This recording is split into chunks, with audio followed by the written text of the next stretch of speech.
ఉత్తరప్రదేశ్ ముఖ్యమంత్రి యోగి ఆదిత్యనాథ్ గురించి కొన్ని ఆసక్తికర విషయాల్ని ఈరోజు నేను మీకు తెలియజేస్తాను.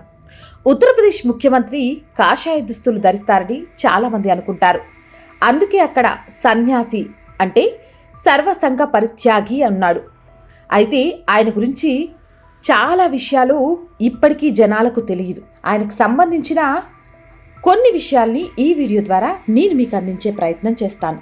స్వచ్ఛంద రిటైర్మెంట్ తర్వాత అజయ్ మోహన్ బిప్త్, ఇది యోగి అసలు పేరు యోగి ఆదిత్యనాథ్. ఈయన హెచ్ఎన్బి గర్వాల్ విశ్వవిద్యాలయం నుంచి ఉత్తరప్రదేశ్ చరిత్రలో అత్యధిక మార్కులు అంటే 100% మార్కులు తెచ్చుకున్న విద్యార్థి.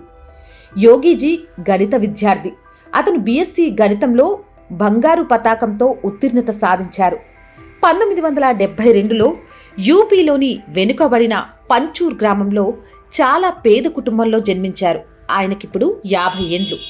అతను భారతీయ సైన్యంలోని పురాతన గుర్ఖా రెజిమెంట్ యొక్క ఆధ్యాత్మిక గురువు. యోగీజీని గురువుగా ఆరాధించే యోగి మద్దతుదారుల భారీ సమూహం ఇంకా నేపాల్లో ఉంది.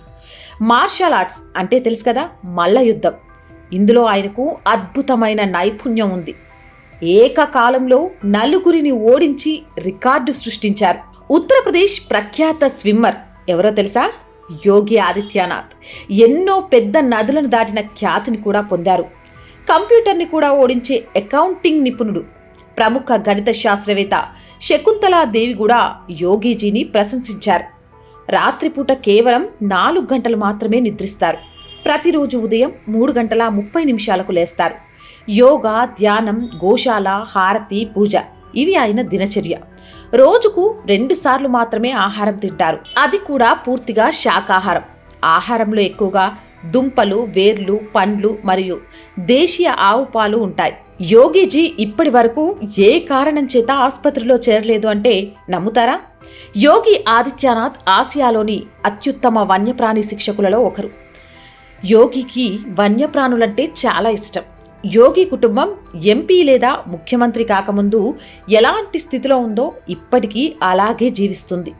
సంవత్సరాల క్రితం స్వచ్ఛంద పదవి విరమణ తీసుకున్న తర్వాత యోగి ఒక్కసారి మాత్రమే ఇంటికి వెళ్లారు.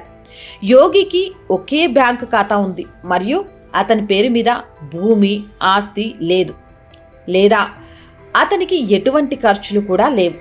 వారు తమ సొంత జీతం నుంచి ఆహారం, బట్టలు ఇలాంటివి తీసుకొని ఖర్చు చేస్తూ ఉంటారు. మిగిలిన డబ్బేదైనా ఉంటే దానిని కూడా సహాయ నిధిలో జమ చేస్తారు.